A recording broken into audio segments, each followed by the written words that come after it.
Welcome to Business Prowess with Rafael and Dr. Andrea. Our show will bring you the best insights, ideas, and inspiration from successful entrepreneurs and CEOs in the business world. Don't miss out on the opportunity to learn from the best and stay ahead of the game. Sifu Rafael is the founder of 5 unique shows. He's a fitness professional, solutions expert, executive coach, and head instructor at Max Martial Arts and Fitness in New York. Dr. Andrea Adams-Miller is an award-winning international keynote speaker, best-selling author, and CEO of the Red Carpet Connection Publicity, Publishing, and Talent Agency, and CEO of IgniteYourRelationship.com. Known as the Dream Maker, she makes visionaries' dreams come true, bigger than they ever dare to desire. Good morning, Dr. Andrea. How are you on this beautiful Friday? I am hunky and absolutely Dory. Oof, I don't know which one I like better. All is well. All is well. How about you? Is it like, I think it's actually looks like fall now. I know. I said yesterday, I think it looks like Halloween weather and it's already November.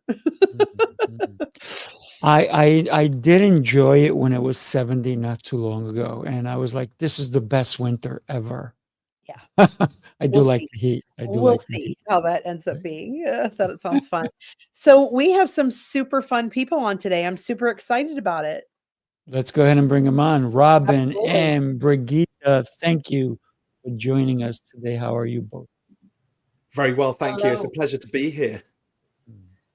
So one of the things that, I'm sorry, go ahead, Dr. Andrea. I didn't say anything. Okay. You wanted to. I'm Did just I? saying. Yes. One of the things we always want to know is where people are joining us from. And anybody in the audience, please let us know where you're joining us from too. Brigitte, where are you coming in from? I am coming in from Atlanta, Georgia in the United States. And yes, we have a little bit of a fall weather, just a tad. Go ahead, Robin. I'm from the southwest of England, so my closest city that you may have heard of is Bristol. And I love Atlanta, Georgia as well. I've flown through there a couple of times, so it's always a bit of a wild ride coming in and out of Atlanta Airport. Mm-hmm. For sure. And I am from New York, and a city that doesn't sleep, and I only take a nap every so often. So, Dr. Andrea. I'm actually in Findlay, Ohio right now, and in a couple hours I'll be in Bedford, Pennsylvania at the Omni. So we have a little event there this weekend with Jose Escobar, who's a friend of Sifu and I's, and so I'm helping them out with that. So I'll be there. So I get to be at this luxurious, beautiful spa place, and that'll be very fun. So. Very cool. Michael Duffy, live from New Jersey. Hey, Michael. Thank you for joining us. Yes. Michael's a lovely friend of ours. Thank you for joining in. We have some really cool people who jump in and say hi, Brigitte and Robin. So it's quite fun.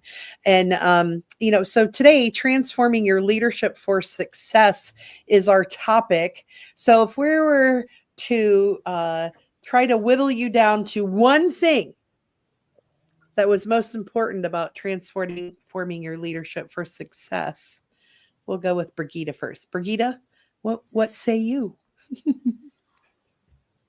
Well, I say nothing because that's exactly what I had to learn to transform from where I was to the success that I have now. And that is keeping my mouth shut and listen to others, like truly listening, not just waiting, not just keeping my mouth shut until it's my turn to talk, but truly being present with what the person says. I would say that was, if anyone handed me a big golden key, it had a big tag on it that said, shut up and listen.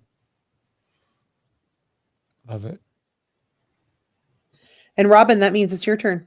Oh, good. Excellent. Thank you. I never know whether I need to just dive in or just wait. But For this show, you can interrupt. We can all talk at the same time. It's really a conversation of all of us. So please. Perfect. Well, thank you.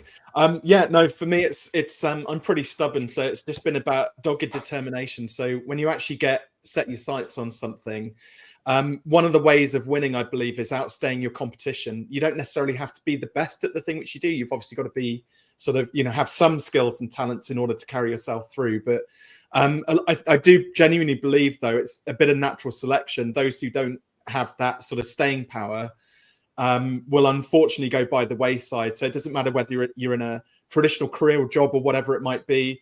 Once you've set your sights on a specific role or a goal in your business that you want to achieve, sticking it out for as long as you possibly can. And as Simon Sinek says, it's the infinite game that you're playing. The goal isn't to win or lose, it's to stay in the game for as long as you possibly can. And for me, that's what's carried me through my 20-year career now in business. Ditto for me. Ditto. Ditto for you. You said it so well, both of you, listening, honing the skills. And for those of you who need to take your shot, Robin wrote this incredible book on taking your shot.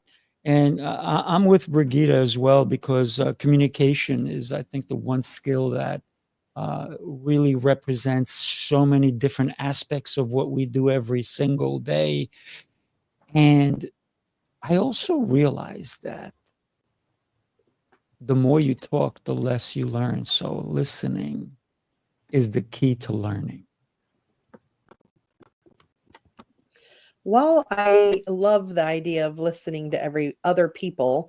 I think lately what I've really shifted in this last year is listening to yourself. So that means being very mindful of how you talk. In fact, a friend and I were talking this morning about that, of being very intentional with the words that you say, because our minds listen so much to what is said, whether it's other people or ourselves, and mostly ourselves or the voice in our heads, that literally every word, think of what we're saying and how it impacts us. I really believe that it should be taught in school, because we tend to say things, our natural communication style is to say things that just aren't so. Like, say things like, if you're hungry, we don't say, oh, I'd like to eat now, or my belly's feeling like it could use a little snack. We say things like, I'm starving, which cancel. I don't want to say that right now. And so just being mindful of everything that we say. We even had a conversation this morning, like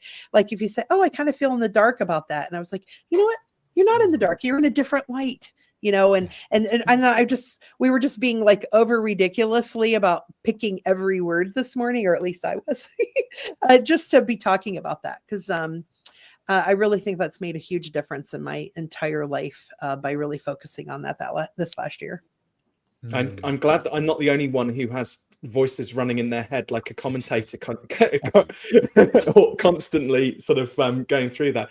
It's quite fascinating though, because people have different modalities which they live and speak and feel within. So I don't know if you're familiar with the behavior or the think, feel, know sort of circle, where if we get given a new piece of information, that first of all we have that immediate gut response, which is our fight, flight, freeze.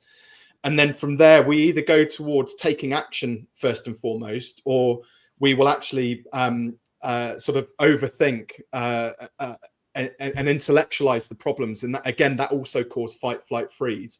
And a lot of people get very caught up in, well, what behaviors lead to the thoughts which they have, which lead to the feelings which they have, and you go that way around the cycle, or other people go the other way around the cycle. They're led by sort of their thoughts first, or they act first. So understanding like your modalities is massively important, and slowing them down like a circuit breaker is also quite important too. Which leads to what Robin just said, leads to your results are only as good as your thoughts.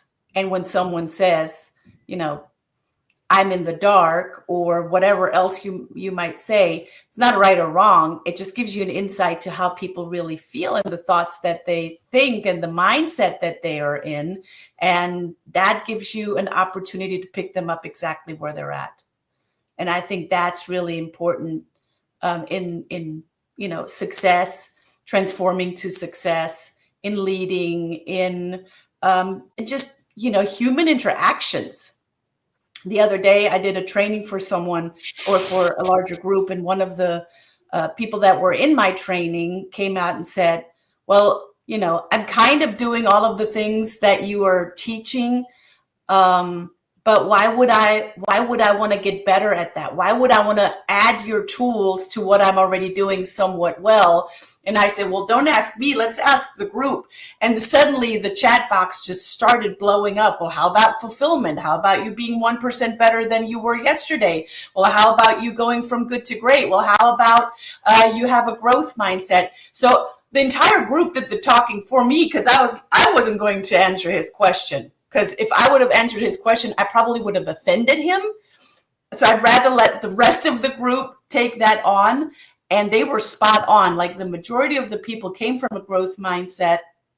And mind you, this was a training that I did for a large organization that we are all connected to, that we all know, that we all use.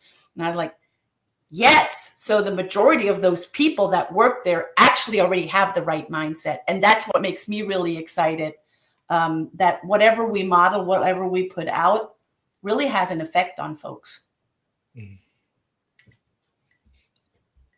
I love that. Super love that. And anyhow, but just so you guys know, I take myself often on mute because I'm typing in the comments for Facebook and LinkedIn and thanking all our guests for being here. And, you know, you hear clickety, clackety, click.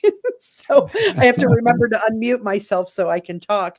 You know, all right. So, Robin, since you're overseas, with the conversations that we're having and the things that we're mentioning, do you feel like there is a difference in how people in England might be responding and speaking to things? Mandy and Michael, you both are often in Canada. They've been watching in. You know, oh, Marianne's from Canada. She's popping in as well. We have a lot of Canadians who watch us. How fun is that?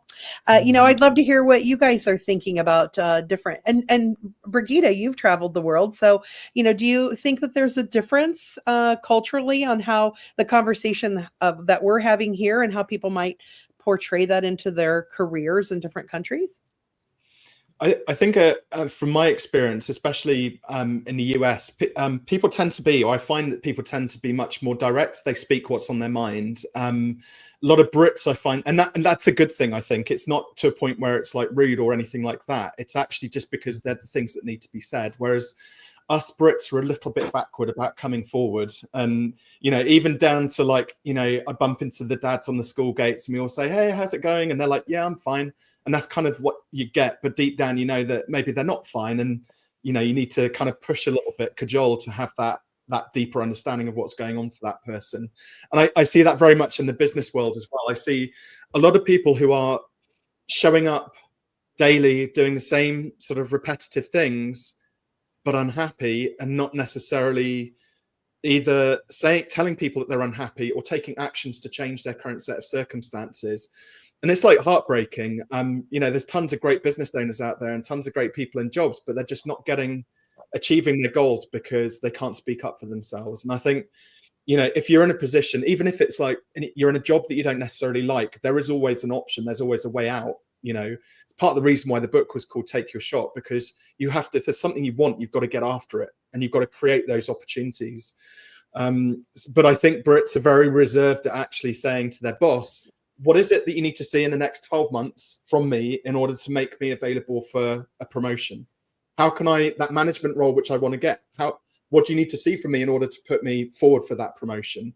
And I see that Americans, and again, this is like a broad generalization, but I see that other countries, other sort of people seem to kind of put themselves out there far more to get what they want versus us Brits, for example.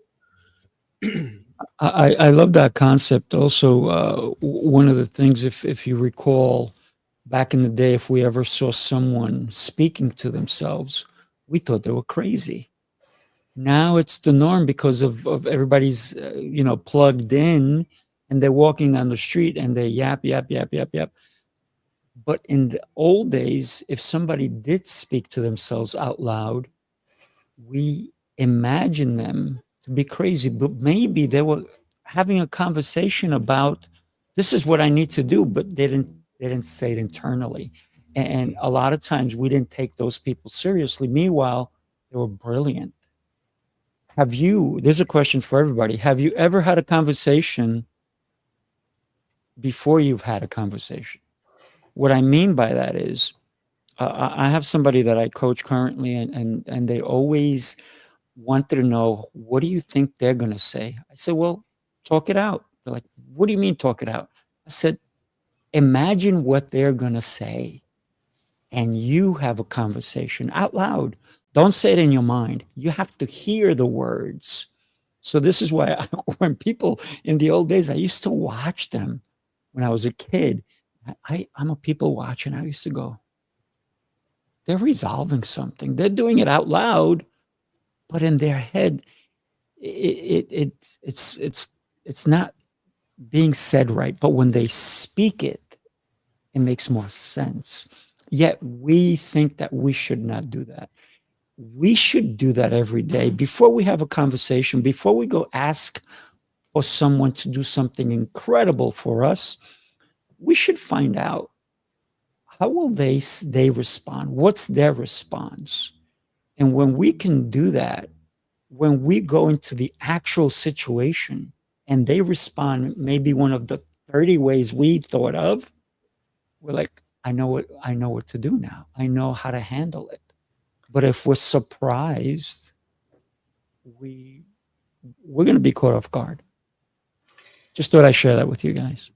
I have some thoughts around that, and I agree and I disagree with you, Rafael. And here's my here's where I'm floating between agreement and disagreement. Yes, where the mind has gone before, it can go again over and over and over. So the mind cannot, or our human behavior cannot, it cannot differentiate from, did I actually really go there? Did it really actually happen? Or did I just imagine it with all of my senses, and as Robin said, with all of my modalities? So I agree on that. But, and when I go into a conversation, as I went through it in my head, I'm not in control of the thoughts, the feelings, the results that the other person is tied into. I'm not in control of that. So I go in with a well-formed outcome in mind, with a very clear intentional result. And there's a high intention in that. And I'm very cognizant of it. But then I'm also very unattached to what's actually going to happen next. Because I know how I can, the words that I want to say, the way that I want to behave, the way that I want to lean in or retract. And at the same time, I don't know how the other person's going to act and react. So that's kind of where I am with that. I love that. It's appreciate that. There's you reminded me of something where there's like 7 different ways that we show up in the world as human beings. I'm not going to go through all of them because that's going to take far too long and far too much airtime. But the first 2 were simply, who are you at your core? Like, if authentically in your own right, if nobody else was around, how would you show up in the world for yourself, like you? Then there's Robin or Brigitte or Sifu or Andrea, and there's like that named version of you who lives more so up here as an identity, that then how you would then show up because that's how you think you should be showing up. So like me, there's a little bit of a side to me, like not Robin, but me, that's just a little bit goofy, a bit fun. I love like being playful and experiencing well. But the moment that comes out into the world as Robin, like I hold back a little bit from that because what will other people think of me if I'm being goofy and a bit silly and a bit playful? They might like judge me. They might not respect me. They might, especially in the business environment as well, that there's so many things that you end up suppressing. And actually, I've had to like retrain myself over the last 20 years of adulthood to actually just like put myself out there and just have a bit of fun. Like business and life should be fun at the end of the day. And that's me coming out.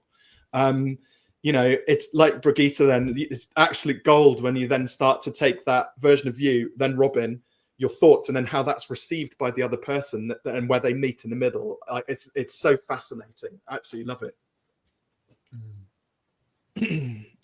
I got to tell you, Brigitte, I agree with you as well. And what my intention for that was, so many people don't go through with something because of doubt.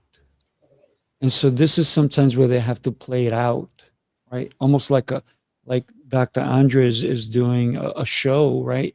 But you have to rehearse it. You have to play it out. So it comes out more of what your true intentions were, the way you deliver it.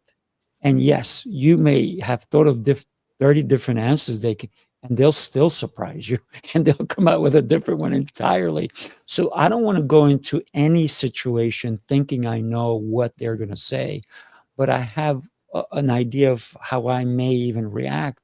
And now, because I have so many different options, I'm good. I'm open. And I don't normally do that when I go to meet somebody or I go to a scenario, but I'm talking about if I'm asking somebody for several $1 million, then guess what? Yeah, I'm going to rehearse that a lot because there's a lot at stake on the table.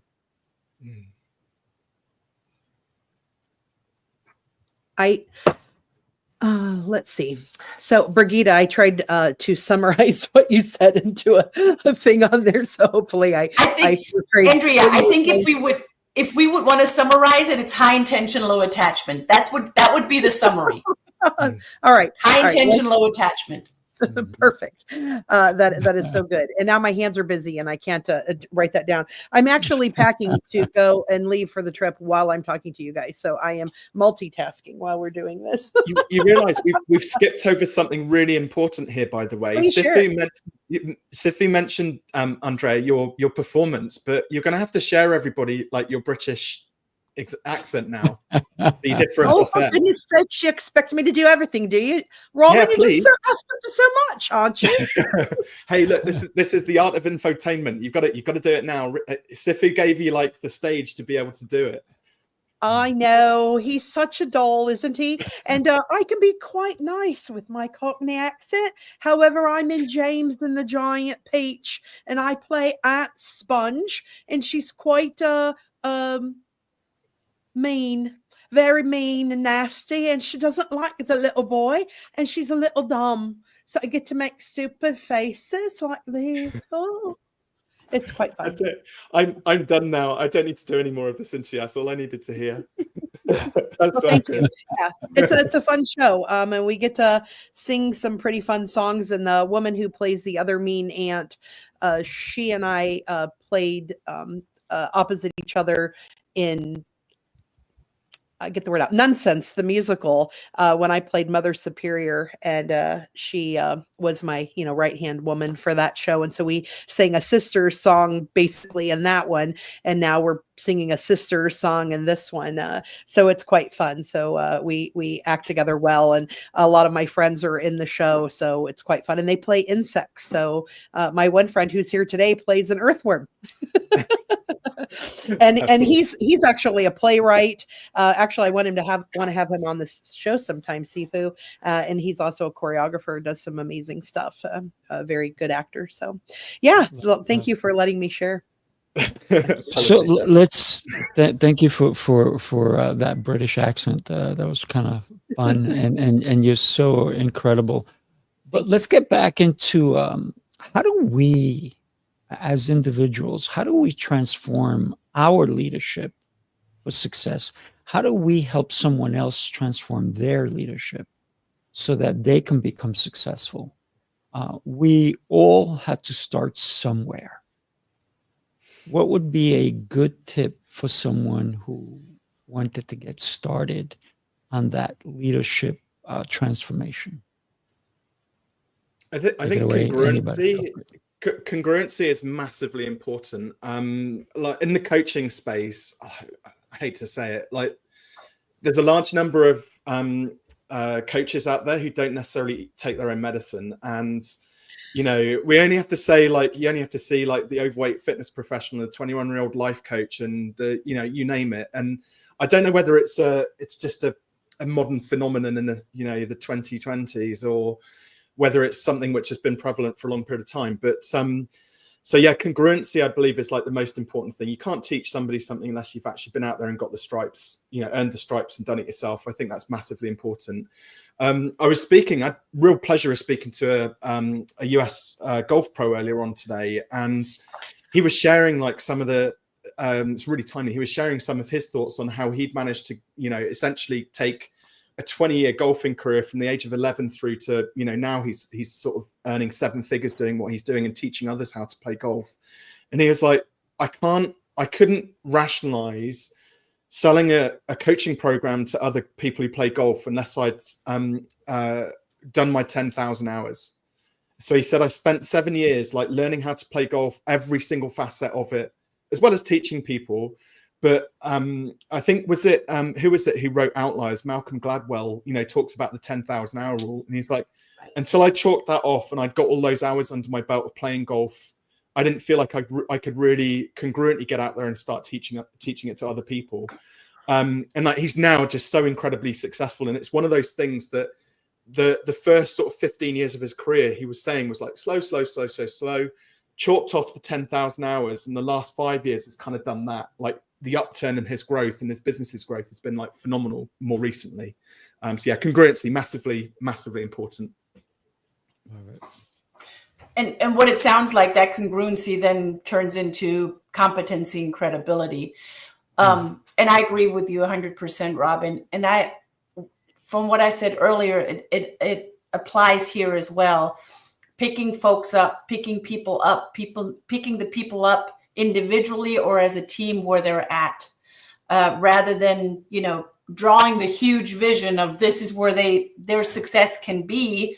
If we don't even know, you know, really where are they in their mindset? Where are they in the way that they feel in the results that they're receiving today? Where are they in their communication skills? Where are they in their business knowledge? Where are they in seeing themselves as a leader? Because if we just take leadership and single it out, there's so many definitions and styles of leadership, and someone might not identify with the style of leadership that you have in mind. So really, again, getting to know the person that you're working with and helping them to get to however they define success or however they define leadership, and then not just copy and pasting what you did with another client or with what you did with another person, but really making it about them. Because it's never about me. It's never about the person that is guiding someone else. It's always about them. And when we can make it about them and literally pick them up where they're at, and that means that we got to take a moment, we got to be present, we got to stay present with that person, listen to them, identify, and then take them on their very unique journey. So no cookie cutter, huh? Not here. Well, so many coaches do that. They say, well, it worked for my other coaches, got to work for you. And Rafael, can we then say coaches instead of coaches? I actually had somebody say that to me, and they're like, oh, it's going to work for you just as the same as it worked for my other client. And I'm like, oh, great. Thank you. Have a great day. When we can embark on the journey of our own path, what road do we sometimes don't go on? It's usually the tough one, right? Because it's not the one that's got all the cotton candy and all the good stuff in it. It's the one with the nonsense, the crap, the filth. But it's difficult for so many people to go down that road because that's all they see in front of them. They don't see further down. They only see, oof. And that's why so many people fall into this false pretense of certain people who approach them and say, come with me. I got the goodies, right? And the goodies are only in the peripheral. They're not really the depth of where they can truly take you. That's where vetting comes in. I was going to say, it's like the chains of false belief are quite interesting, but it's like the 4-minute mile, right? Nobody believed you could run for a 4-minute mile until, I can't remember who it was, and I said Sebastian Coe went out and ran it, right?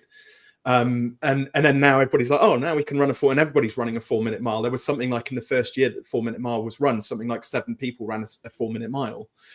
And I think a lot of people, just until you can actually see it happening in front of you with your own eyes, you're not going to start to form that positive belief, that growth mindset of, oh, that could work for me. So I always tell people, like, the first question I ask is, well, has somebody else done it? And most likely it's already been done by somebody else. And the second thing is, well, what's the first, simplest, most step that you could take in order to start to move towards that? And it's quite interesting when you really start to break goals down, and you know, even something like crossing the Antarctic, most people would see that as being impossible. But when the people set out to spend 180 days trying to get to the South Pole, they don't just knock out 180 miles in whatever, you know, that time. They're literally doing like 1 to 7 miles a day. That's all they're doing. We could go out and walk that now, any of us. But when you're challenged with that, you know, something big like that, it's like little and often, each and every day, consistently. So yeah, and I think that's what stops most people, is that fear of, oh, well, I can't do it. So they already talk themselves out of it before they've even started. That internal dialogue, right? Back to that. I want to kind of go back a minute. You know, when you were talking about people who coach that, you know, have never lived it, don't know it, you know, have studied it.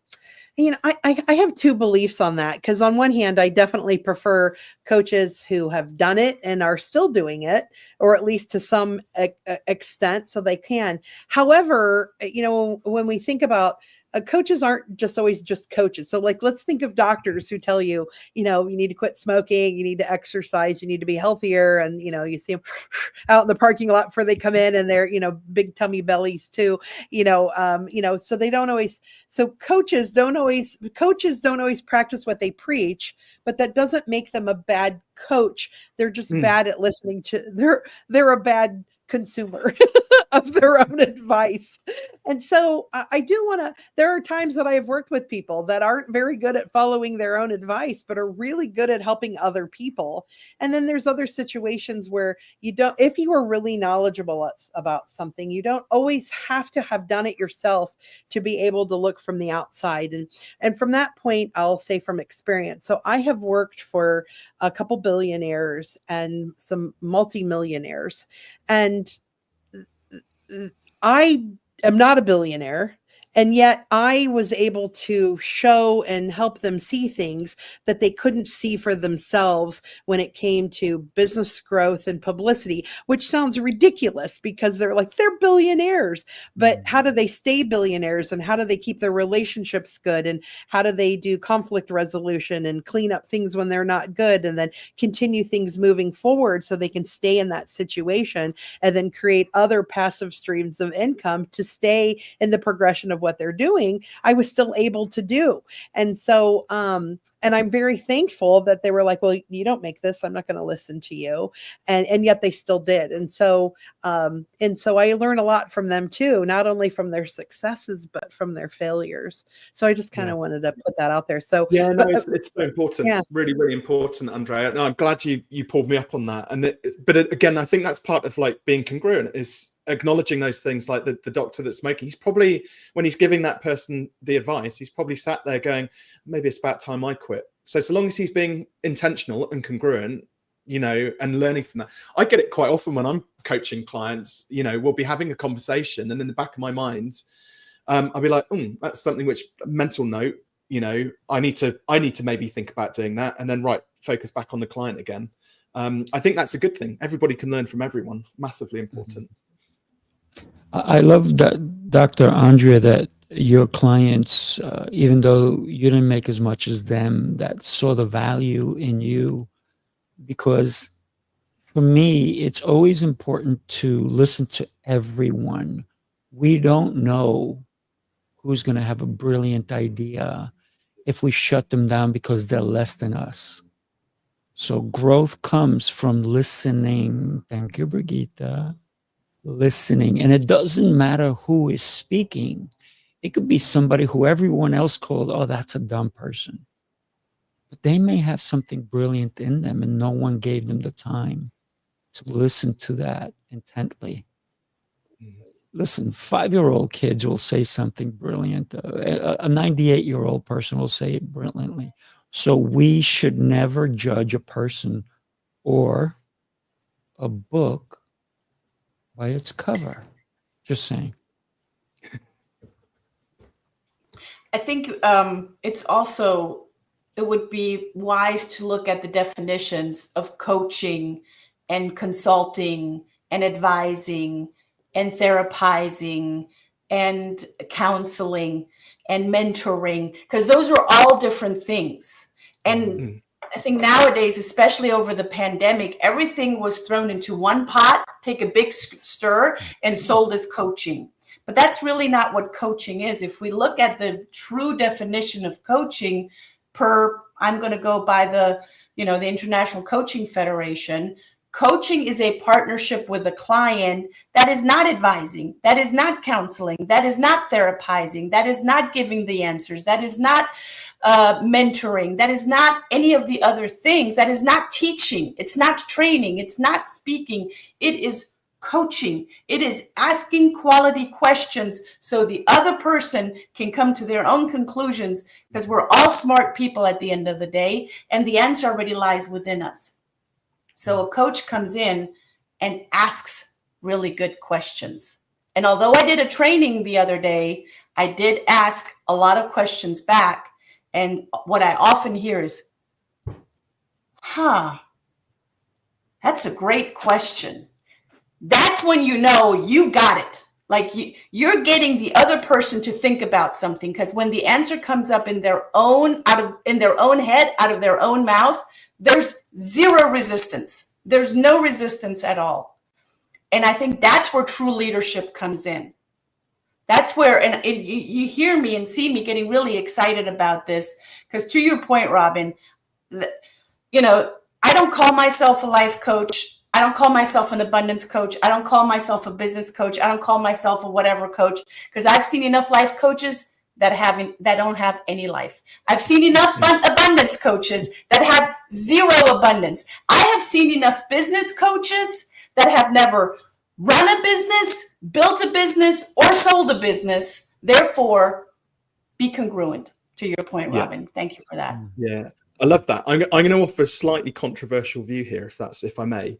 Please. I was chatting to a friend of mine, so he does mental capacity assessment. So, and we were talking about exactly the subject about coach versus mentor versus consultant. And I made a casual observation. I said, it's really fascinating, isn't it, that you pay a coach or a therapist or whoever, a mentor, because there is a side of it where you see them as that expert, and you do want their expertise to like, sometimes you want to be led.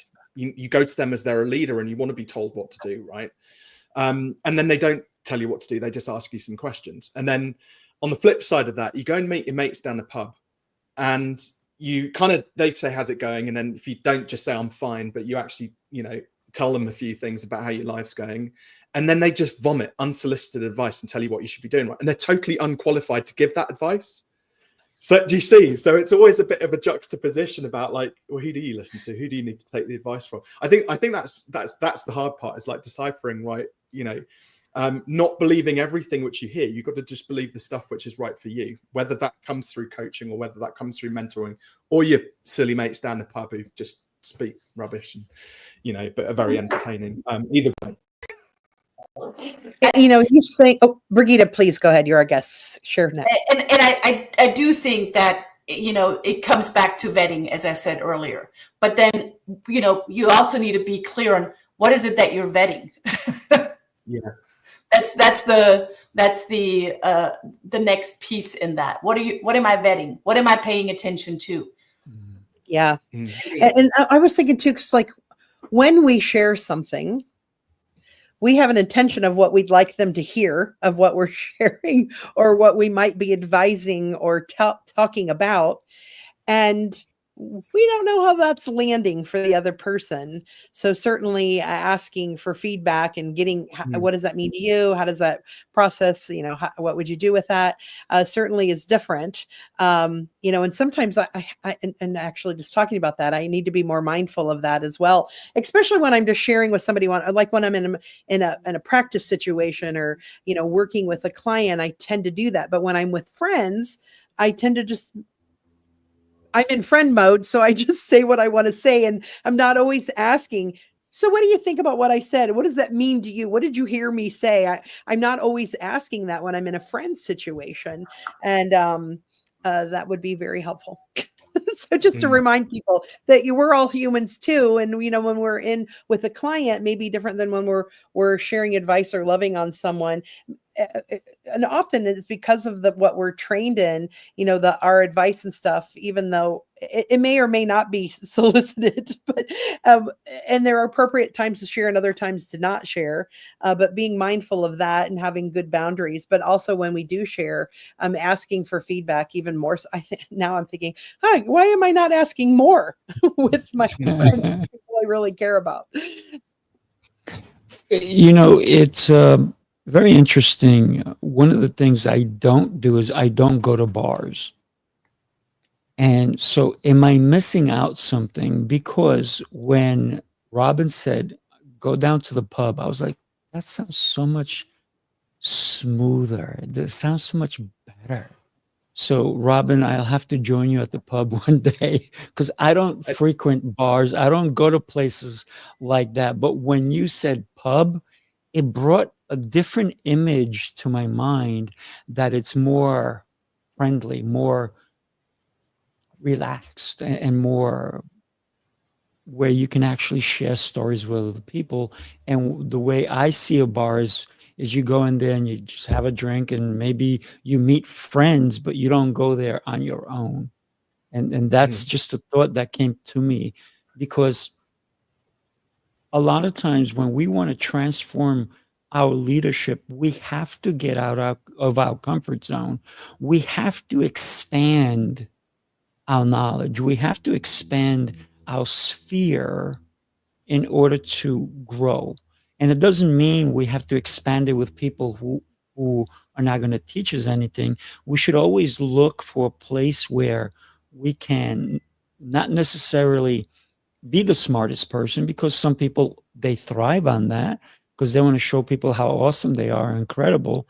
But I want to go in there where people are either somewhat equal to me or way more advanced than I am. And that's why I'm here today. So thank you all for giving me all these gifts you're giving me today. Yeah, because you're missing out. Because a bar, you know, it's funny. There's bars that are pubs. There's bars that are bars. There's meat market bars. There, you know, there's disco still, even though they're not necessarily disco music. They just kind of still have that same kind of vibe. But remember, whatever the facility is, however you show up, Sifu, is what you'll attract and bring. So you can go to the crazy wackadoodle bar, you know, where people are dancing, drinking. You could go to a rave, Sifu, and have a cool, wonderful, connected conversation with someone, because you will attract those people to you. So I honestly believe it doesn't matter where you go, you will have excellence in wherever that is. That's my opinion. I love people. I was just, as you know, I was in Maryland with Jose Escobar, and there's a bunch of them at a table, and I walked in last, and this gentleman just got up and came to say hi to me. And I start talking to him, and Jose comes over, he goes, "You know this guy?" I said, "No." He goes, "Oh my God, it seemed like you guys have known each other forever." I said, "We connected eyes." And he was sitting with his wife, and the guy got up out of his chair and he came over to me, and he started, "What are you doing here? What's going on?" And so I told him a little bit about it. And then I said to him, of course, I recruited him to the CLA and made sure Jose talked to him as well. But the guy has an incredible story. And I took the time, because he did make eye contact. He did stand up, to take the time to start listening to him. Because my good friend Brigitte has always said, you must listen. And I started listening to him, and we made a connection. We exchanged phone numbers, and he's running an incredible thing where he has put 180 kids who could not afford college into college. Wow. What an incredible human being. And it was just because I walked into that pub, if you will, right? and I made a connection with another human being. So that was a beautiful moment for me. And I would love more of those. So maybe I don't want to go to pick up bars. I want to go where people are like Cheers, right? Where people know your name. By the way, that will never happen in England because eye contact is banned. It's illegal. You can't possibly look at somebody in the eyes, and interact with them that way. I'm the opposite of that, though. If I go to like a conference or something like that and I see somebody sat on, when we go for lunch, sat on the table on their own, I'm that annoying guy who goes up and sits next to them and starts talking to them. So I kind of force the issue because I like that. I like that connection. It's really important. And that person, you always know that other person really appreciates it as well. They may never tell you, but through the conversation that they're getting something from it. Makes a massive difference. This has been an incredible conversation. We're wrapping it up. I got to tell you, wow. I think the four of us can probably, actually, I'd like to just listen to the three of you and gain so much knowledge. Thank you all for being here. We are at the end of this incredible show. I am blessed that Dr. Andrea and I are doing this show, and we're bringing incredible people like Brigitte and Robin and everybody who came in and chimed in and said hello to us from different parts of the world. Thank you. I'd like to give each one of you 30 seconds, and then we're going to take it off. Tell us how somebody can meet you and get to know you better. I know, Brigitte, you are bringing gifts, so let me share this with you. If you don't mind going 30 seconds, go for it. Well, if we're talking about transforming leadership for success, I brought a gift that's the Success Loss Checklist. So go ahead and download your Success Loss Checklist. And all you need to do is focus on one. There are many laws on there. Focus on one, implement it, practice it, redo it, teach it to someone else. It's all about learn, do, teach, and pass on the love. Oh, yeah. Pass on the love. I love it. Robin, you're up. 30 seconds, buddy. Yeah, well, you obviously found the $20 I put in the inside cover of the book because you've shamelessly promoted that for me already. So thank you. But no, I've got a free copy. What are you talking about? A free signed copy of Take Your Shot for everybody who's listening in. So it's at fearless.biz, or you can see it on the link there, fearless.biz/TYS. It's actually a story about one of the first clients I ended up working with, who coincidentally was a golf professional as well, struggling in his business, and then he meets a coach, and then it kind of turns his life around. And it's actually told as a story as well. So it's wonderful getting the comments because everybody reads the first page and like, oh my God, it feels like you're talking to me. It's amazing. So I've got signed copies and it's on me. I'll send them wherever you live in the world. I'll send them out. Love it. Thank you. Appreciate you. Dr. Andrea. Incredible, Dr. Andrea. You're so sweet. So I'm Dr. Andrea Adams-Miller at theredcarpetconnection.com. I do have a free class for people.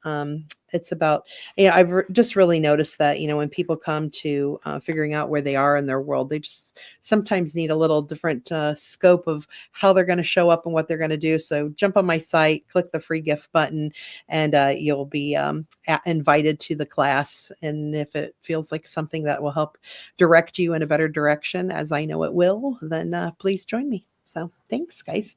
Yeah, I love it.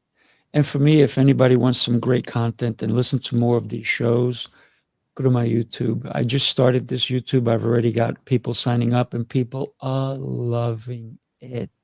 Good. What do I do? What I do? To inspire others to become greater than they ever thought they could. Thank you, everybody. Have an exceptional rest of your Friday, everybody. Woo! Have fun. Thank you. All right.